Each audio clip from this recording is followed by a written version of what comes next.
Welcome everyone, it's Deb from Huckleberries in my home. No puppies, just a son who will not show up, I'm hoping. And here is the runner that is called the Maple Leaf Runner.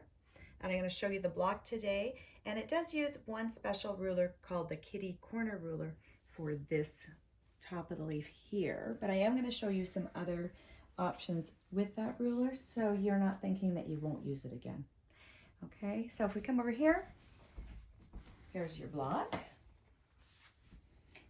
and you can see it's made up of several different pieces that have the points or created the corners on them, which we'll go over briefly, as well as the stem block. So there's four sort of quadrants in this block. Here's the first one, and you can kind of see how that would match there. So what they've done, here's the pieces that you need. So I've just cut it according to the pattern measurements, of course.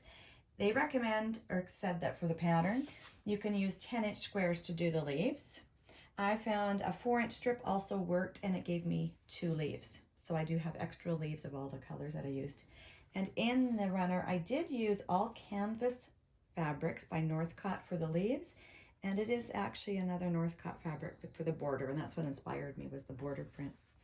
So these are our pieces, and those two are actually going to form, you can see a square there and the bottom. So to create the stem, you are cutting the triangle in half, and generally I'll put it on a mat and line up 2 lines to the point, and I'll cut straight across to give me my triangles. You can visualize that without me cutting. Then you're taking the strip they call for and putting it on, and just make sure you can see the points, and they just kind of have it centered. You will trim it afterwards. Then you're going to stitch along that side, which was along here. Okay, and then when you flip it out, that's what you're going to have. Okay, and then you're going to put the second triangle on. Now this is where you can center it. Here's the point. You can center the 2 points together, and then you're going to stitch that with your 1/4 inch. Your scant 1/4 inch, don't go full on these, particularly with the smaller pieces. And then you're going to press that again out. Okay, and you can see how that creates your nice thin, very thin stem. And then you're going to use your, well, if you've got a small ruler, it works great. You can square it up to the 2.5 inches, I think, or so, no, it's even less, according to the pattern measurements. But that gives you the size that you will fit in here to create that first or bottom quadrant block. Okay, so move those out of the way. The next step, I'll show you. Oh, on that tray. Do you like my trays? Cookie sheets. These are all the pieces you need to make the rest of the block. Okay, so my backgrounds are the green, and this is for my kitty corner block on that top part. These are for my rectangular ones with the folded corner method. Okay, so these are going to go on to the tops of all of those, and for these as well. I've got 2 sets of 3 set aside, because what happens with these is you're going to have the top left to bottom right sewn, and on this one you're going to go the opposite way, which I'll show you in another tray there. So that is everything for one leaf. Whoops. This is showing you clearly. Here's the stitching going across in that one direction, okay? And then this gets trimmed off. You're going to, so this is that flip and stitch method, okay? And there's my finished block, okay? Reverse on this one. I'm gonna go, so this one was actually, sorry, top right to bottom left. This one is top left to bottom right. Now if I go to my sewing machine, what I do have marked on mine, so some people like to mark their lines to stitch on. I do have a 1/4 inch line on our Bernina trace that actually runs down the center, which I've used in the past. I just set this on top of it, and this is the Gypsy, the washi tape. The only thing is, and some people noticed it, can you see where they've got the writing, the Gypsy Quilter? And it goes right through the center part.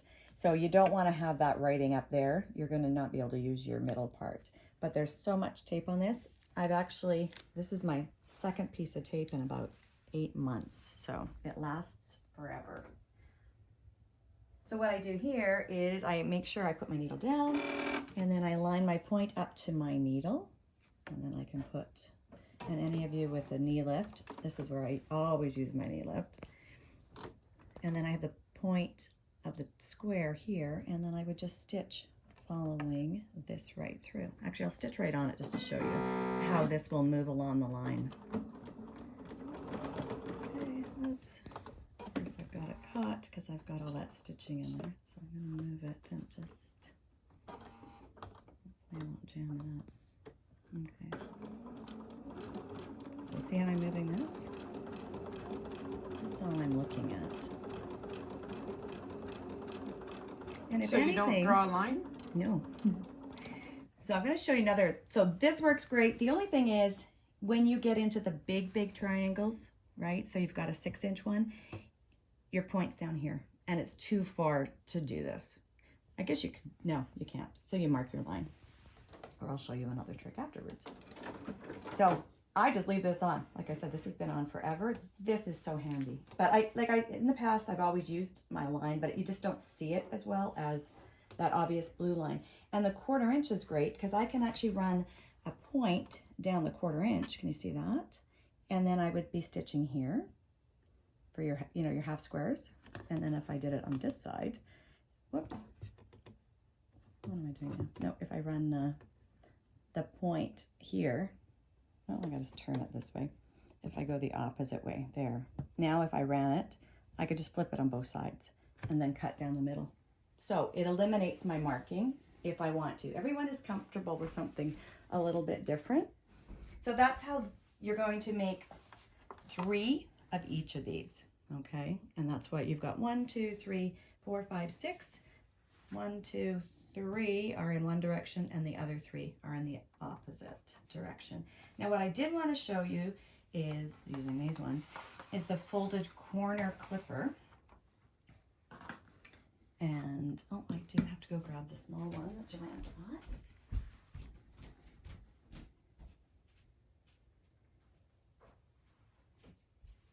I'll just check out her room while she's... Oh gosh, it is.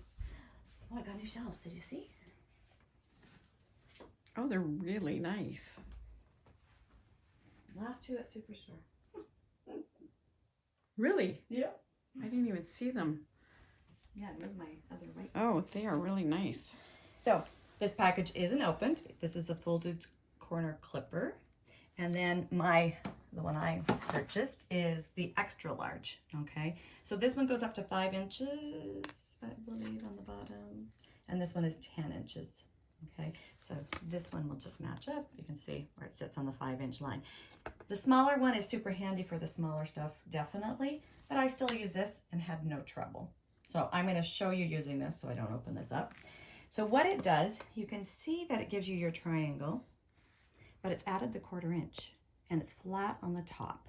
So when I put this down, so if I'm going from the top left, so I'm going across this way, I would be putting it down. So now I know this was the 2-inch square because you can see how it's sitting on the 2-inch line. So this was a 2-inch square that I started with. And now that's going to be that diagonal line is going to be my sewing line. So what it does is it adds that 1/4 inch for this instead of you having to do what I just showed you or marking the line. Everyone's at a different comfort level, so it just makes it's whatever is going to work for you. So now I just cut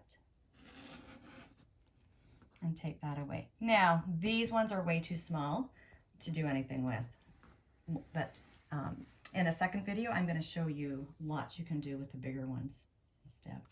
So now we've got that ready to go. That matches that one, right? Nope, other one. There's my line, and it would flip up like that. Okay, so now what I would do is I would have a bunch on my tray, or my cutting mat, sorry, and I would just be cutting all of those, and then I would stack them and take them to my sewing. So they're done, and I just have to stitch my 1/4 inch. It's already added in. Now, the next one though, this one's always the easy one, looking at the ruler.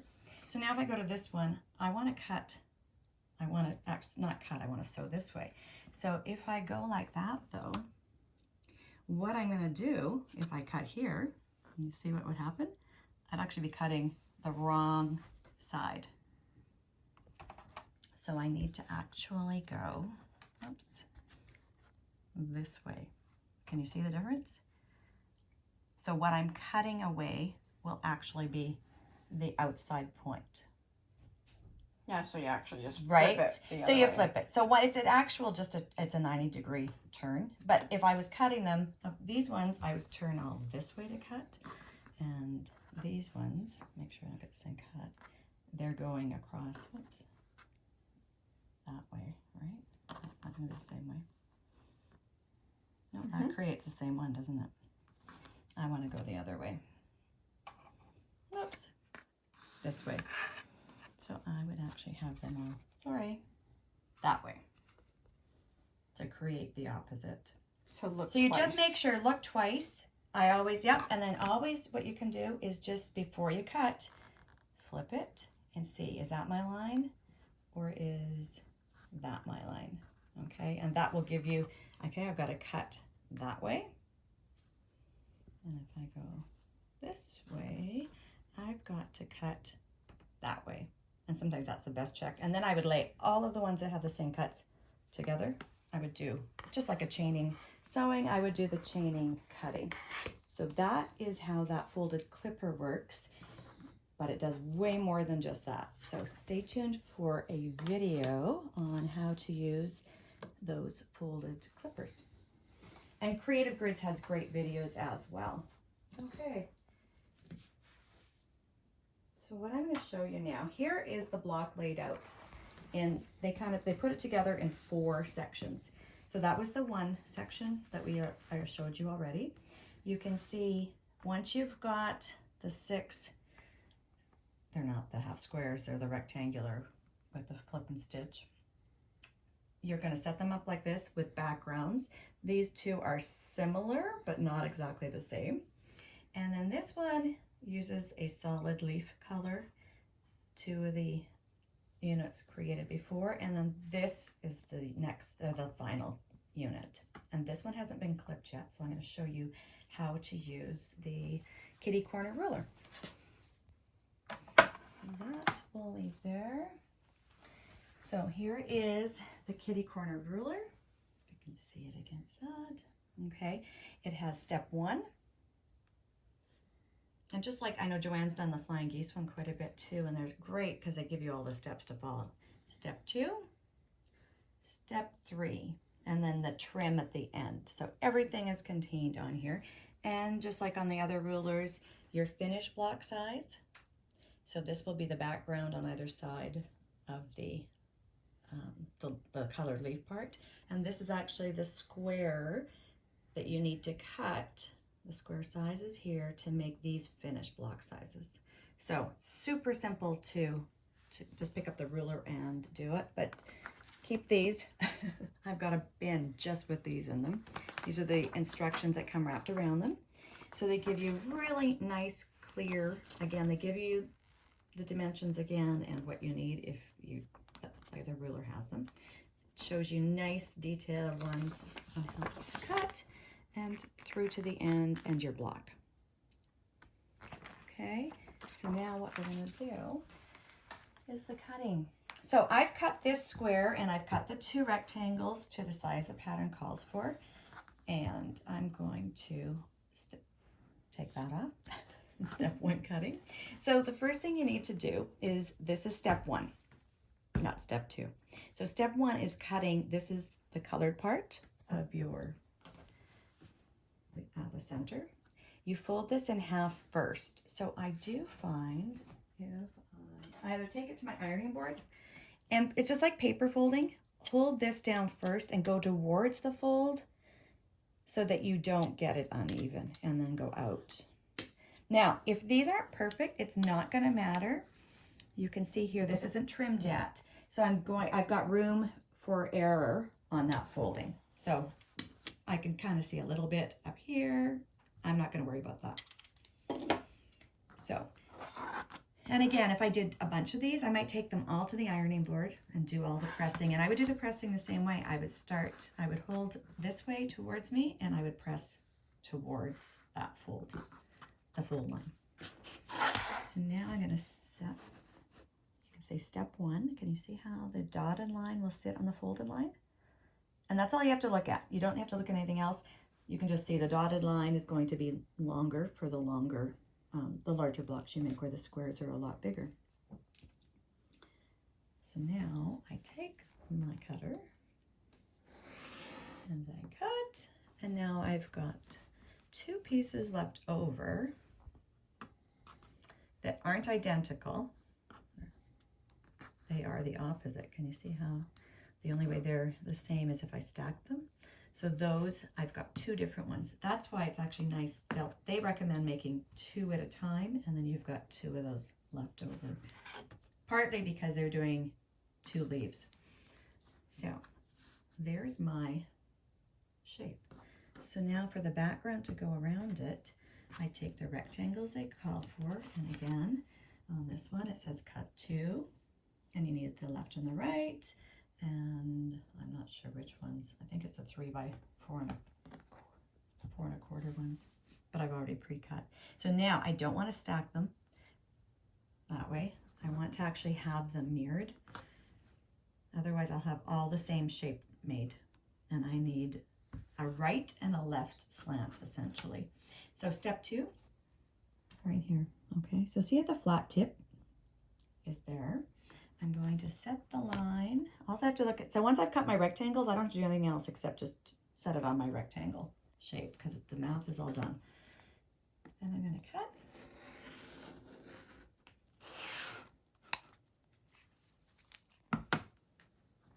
And so you've got 2 that are the same. Whoops.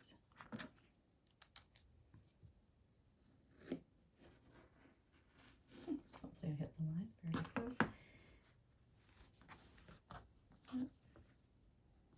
And those 2 are the opposite. So when I take my center one here, the flat, it's actually going to go with the wide at the bottom, which kind of, when you looked at that, when I first looked at it, because I wasn't looking at their sheet right away, I just thought, oh, I'll just figure it out really quickly. I just referred back to this, of course. Okay. And then that showed you the wide, because you're forming, actually, this is the point of the square. This is going to be the side, so you need the fullness there, not at that end. And you'd notice pretty quickly, although I must say, I think I did sew one the wrong way and just had to So wide with wide. Wide with wide on this one. So now it's which, oh, I skipped a step.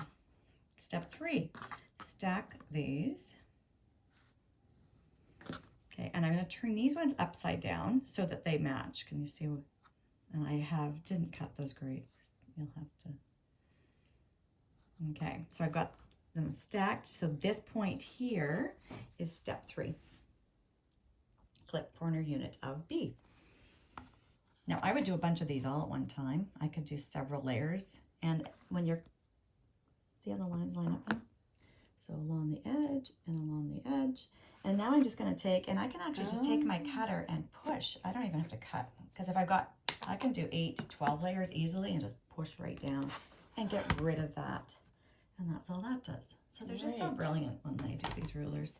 I think this is another Deb Heatherly. She did the half rectangle that I've demoed, and she did the one that you have, the flying geese ruler.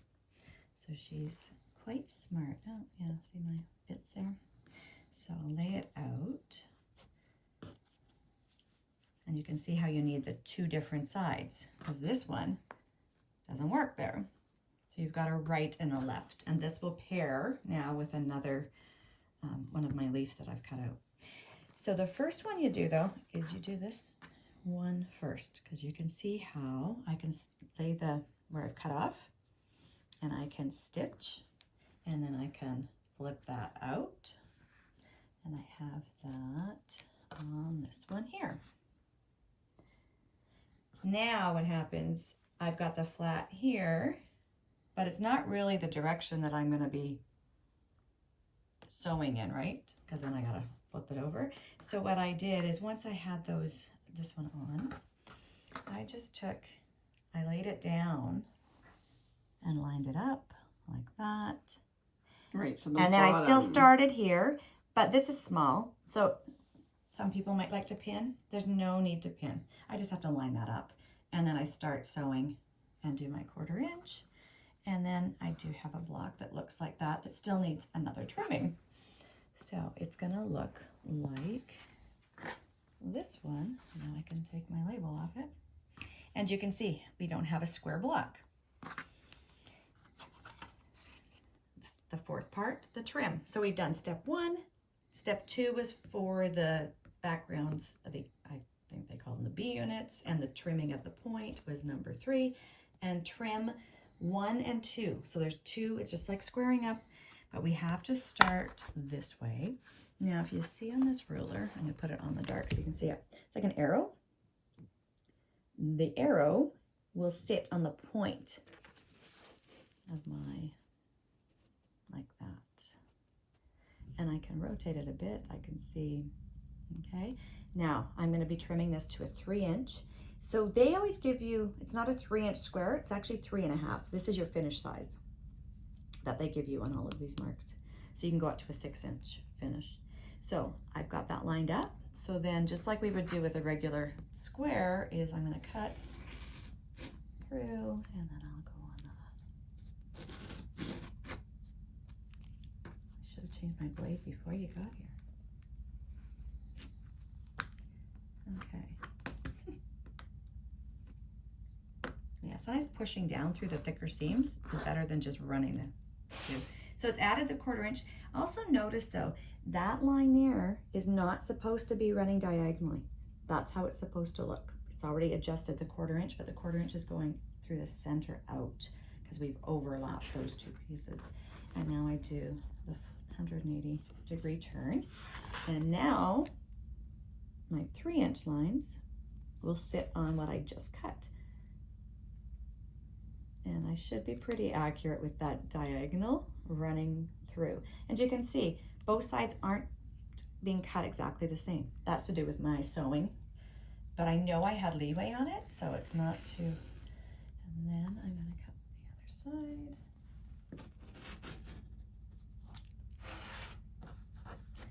And then it is ready to sew in place. Very nice. Isn't that sweet? So really simple to use. The instructions are great. They do have great YouTubes. Or yeah, Creative Grids does a great job too. They do they do the basics. They won't show you extras all the time. They'll just refer you back to it. So I wanted to show you what I did here. I did all the sizes. And I thought that gives you a nice idea. Look. Oh my God. They're so sweet, some of them. Right? There's 11 sizes. I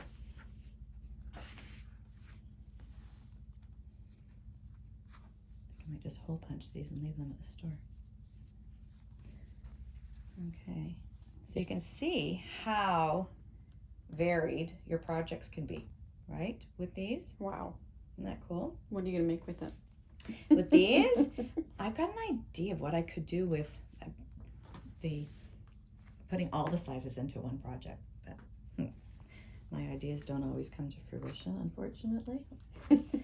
I'm sure you all can relate. So that shows you all of the sizes. What I also wanted to show you though was that when you're cutting, just like here, we have these bits left over, right? So of course I don't like leftovers. Joanne finds it easier to drop it on the floor than I do. Okay, so that's what got cut off. So a lot of people don't like waste. Now, what I found with these ones, what I did do And this would, you can refer back to the half rectangle ruler that we did last year. I think June it came out, where both of these patterns were shown using the, whoops, not the kitty corner, the half rectangle tool, which again is a great ruler, and they all can work in combination to create some pretty amazing quilts. So this ruler, I thought, okay, I've got these bits left over.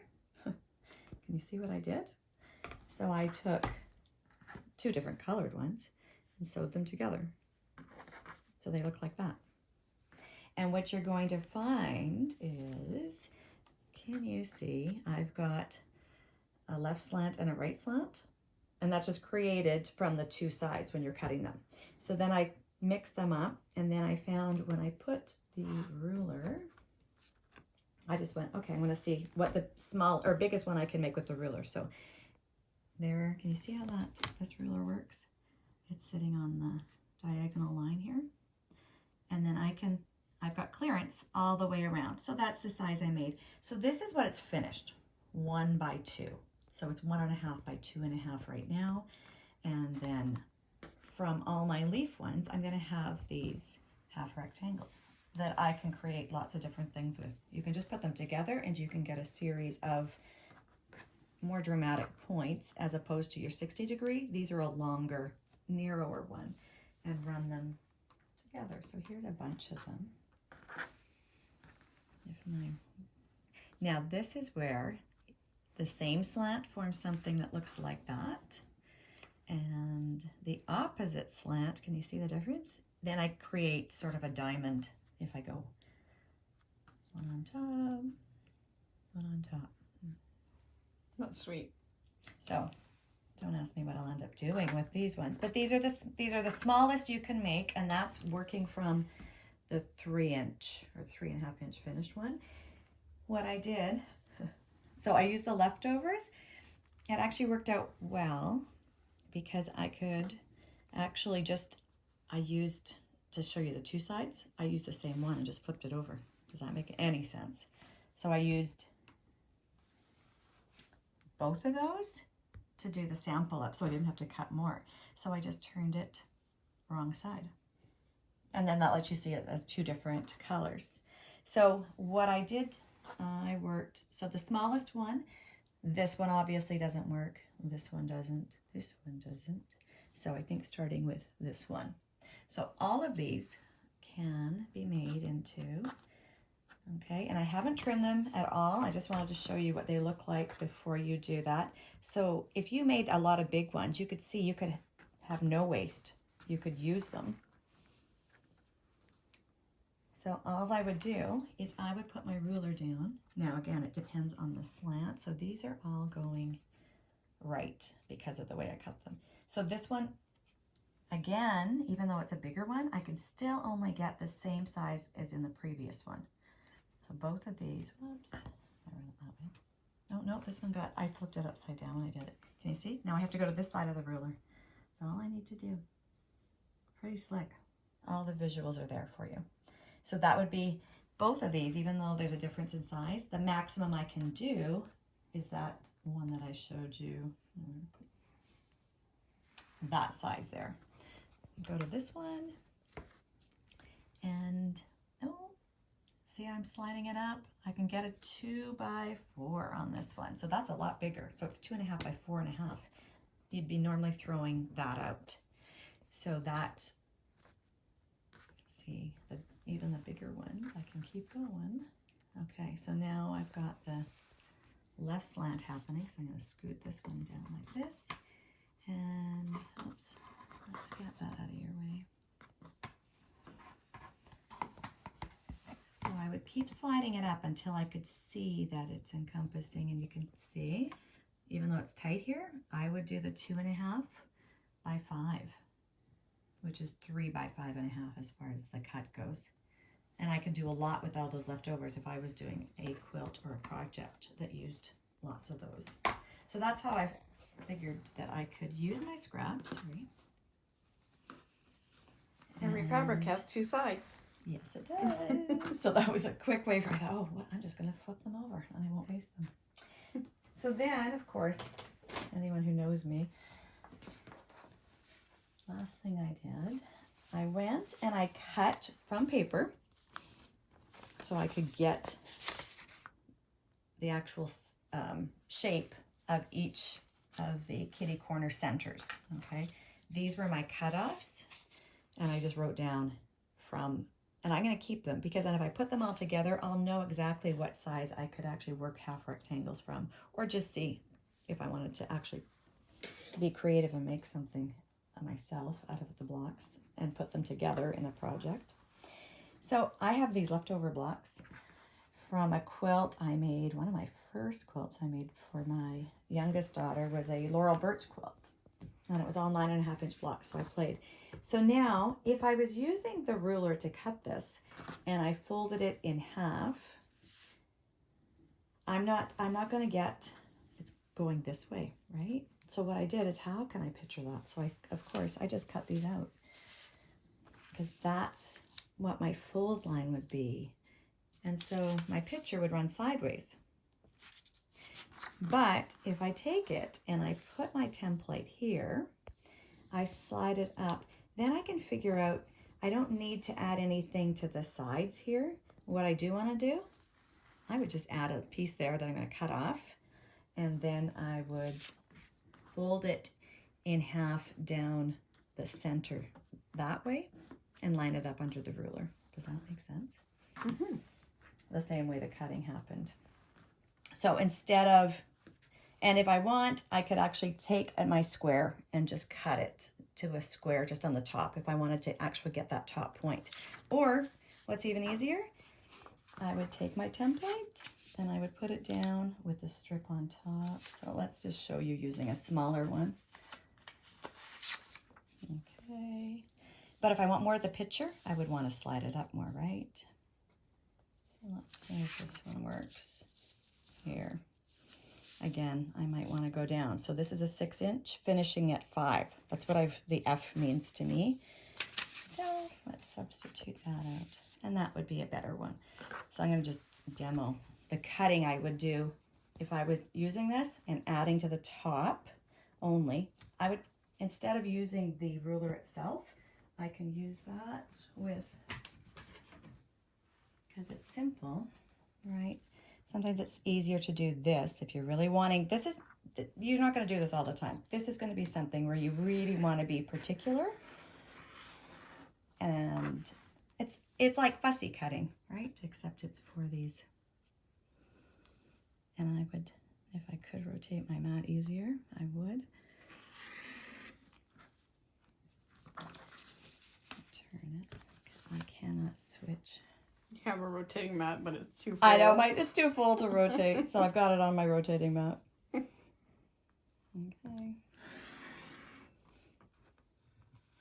And then, without shifting anything. And I might be shifting it slightly, but I just want to get this cut for you. You get the idea. And what's kind of neat, after you take it off, look at that. That's sweet.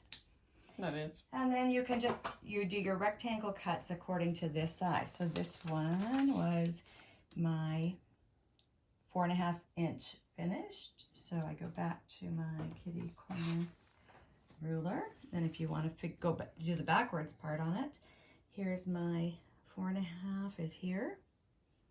So I look at 3 3/4 by 5 3/4 are my 2 rectangles for the background. You see it with the. Yeah, it's kind of, there we go. That's better. So here was my 4.5, 3 3/4 without glasses, and 5 3/4. Nice. Okay, so you'd get any of these. So I can do it. I thought, well, that's kind of fun with, these are just scraps left over. As I was playing with this though, I was adding to the whole thing to make it square, and I went, oh, wait a minute. Once I cut the templates, I went, I just need to add to my top, and I figured it's much easier to cut it using the template as opposed to using the ruler.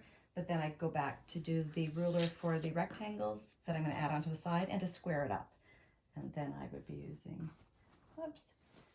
So there's another one that I had done just to practice. You can see all the colors I had added on to make it tall enough so I could get my picture, my bigger picture there. And I just threw it on that nice blue grunge so you could see once I put another one on it, it would be Nice. looking like that. Okay, so hopefully, and that's also for directional fabric, right? So if you've got a directional fabric and you want it to run that way, then I could still decide to cut my square, but I know which way my picture will run. So it's just a quick way to visualize that, because sometimes it's hard when we start cutting with the ruler because we're cutting it at that angle. So that is the, where did I drop it? Computer. And there is your runner all finished, and it goes together really quickly, really quickly. So beautiful fabrics from Northcott, and the chalk and charcoal is the background I used with that one. Nice. So thanks everyone. Hopefully you got some good ideas on how to use the kitty cornered ruler.